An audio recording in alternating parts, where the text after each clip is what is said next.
If you're getting Steam error 321, you're dealing with a connection interrupted issue that usually appears when Steam starts loading data and then the stream cuts off halfway through.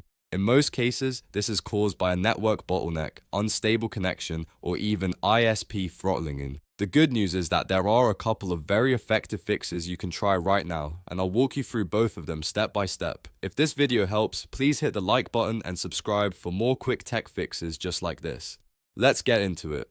The first fix is the most common one, and that is forcing Steam to use TCP instead of UDP. Steam normally uses UDP because it is faster, but it is not always as stable. When the connection drops mid-transfer, that can trigger error 321. To do this, find your Steam shortcut on your desktop or in your Start menu. Right-click it and choose Properties. In the Properties window, look for the target field. At the very end of the target path, add a space and then type -tcp, so it should look something like steam.exe followed by a space and then -tcp. This small command tells Steam to use a more stable connection method, which often stops the error from happening. Once you've added it, click Apply, then click OK and launch Steam again. In many cases, this alone is enough to fix the problem. If you're still seeing error 321, the next thing to try is clearing Steam's browser data, because corrupted web cache files can cause Steam's internal browser to hang and drop the connection. First, make sure Steam is fully closed. If needed, open Task Manager and end Steam completely so nothing is still running in the background.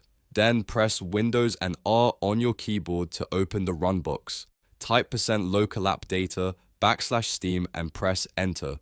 This will open Steam's local data folder. Inside that folder, look for a folder called htmlcache. Delete that folder. Don't worry, Steam will rebuild it automatically the next time it starts. After that, right-click Steam and choose Run as administrator. Launching it this way can help Steam reconnect properly and reduce permission-related issues. Once Steam opens, test it again and see if the error is gone. If the problem was caused by a bad cache or browser data issue, this should clear it up. If you're still having trouble, it may be worth checking your internet connection, restarting your router, or seeing whether your ISP is limiting certain traffic.